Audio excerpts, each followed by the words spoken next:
Namaste, my name is Aum Cara and this video is about contentment. Contentment is a big thing in spirituality, in your spiritual growth.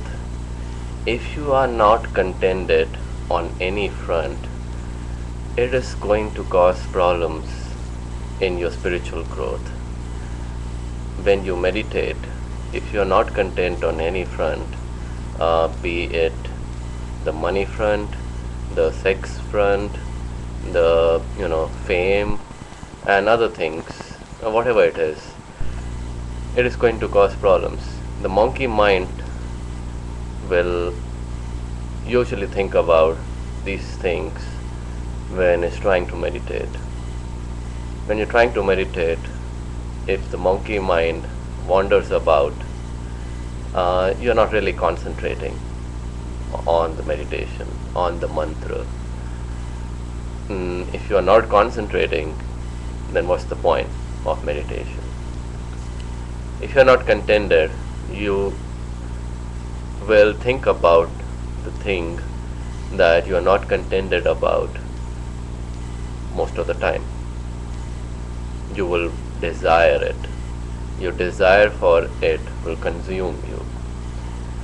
You will spend a lot of your daily life thinking about that thing. The time which could have been better spent in more useful things, whatever they are, but more useful things, rather than thinking about something that you want but you don't have. So what should one do about being contented? Now that you understand that being contented is a good thing for your spiritual growth. Contentment has to do with desires. They are usually usually I divide desires into two broad categories. One are the smaller desires and the other are the bigger desires. Examples of smaller desires are, let's say today I want to eat a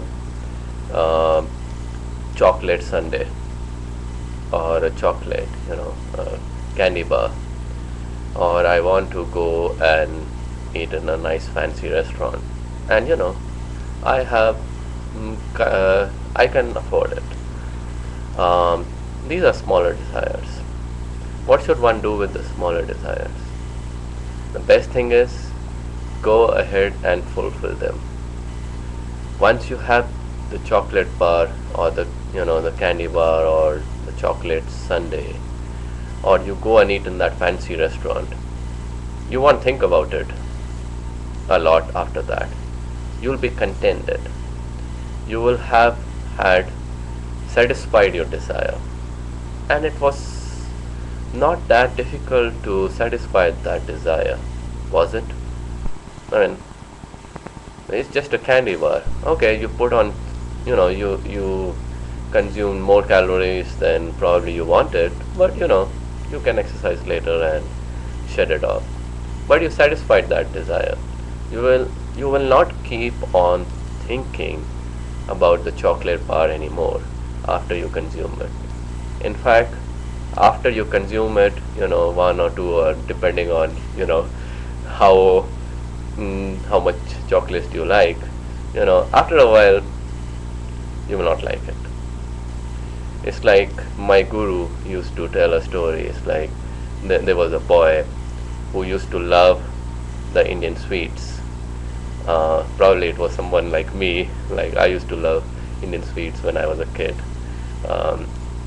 So he wants a lot of them.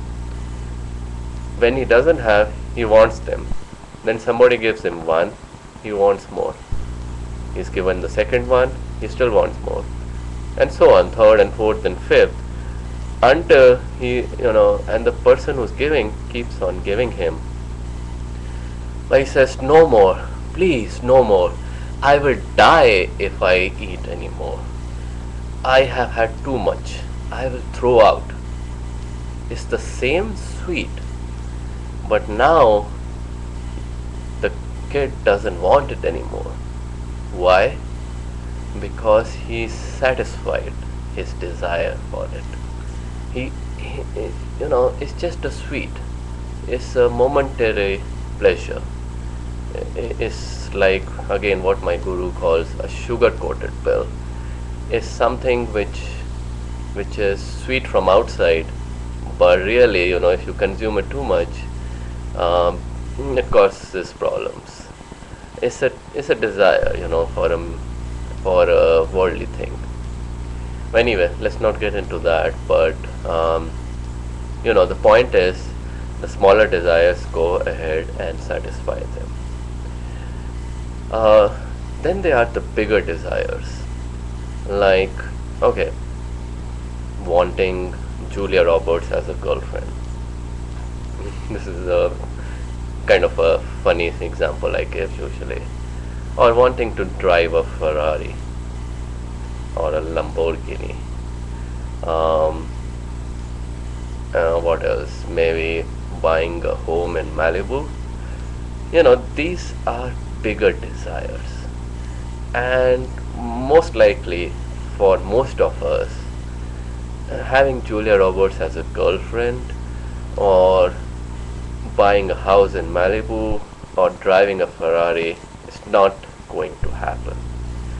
Since we realize that it's not going to happen, let's not think too much about this. Let's practice dispassion about these larger desires, these bigger desires. It's like, what's the point? Convince the monkey mind, what's the point?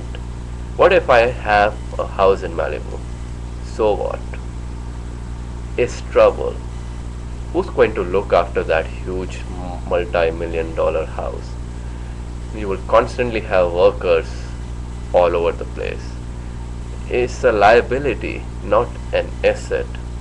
Driving a Ferrari, if you have a small scratch on the Ferrari, you will think too much. If it breaks down, you spend thousands of dollars to repair it. It's a headache. It's not enjoyment. You enjoy for a few days and then you get bored, or a few months at the max. Then it's a liability.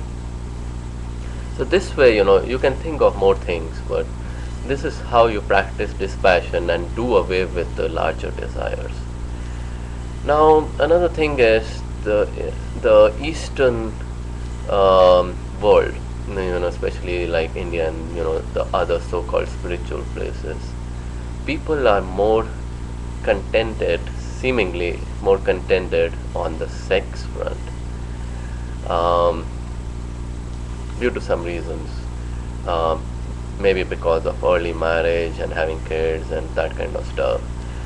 While in the Western world, they seem to be more contented on the material front, because they grow up seeing all this materialism, this big houses, fancy cars and all that stuff that goes along with it. But the Western world doesn't seem to be contented on the sexual front, and a bit of the Eastern world too, and it's becoming more so.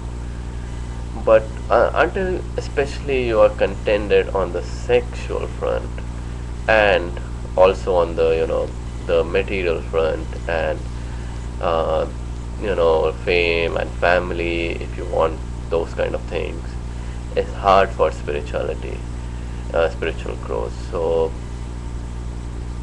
uh, contentment is a big thing. uh,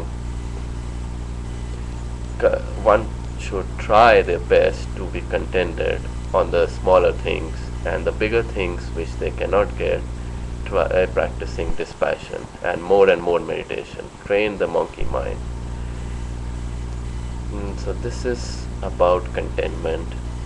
Again, my name is Aum Cara, and Om Vaheguru to you. Namaste.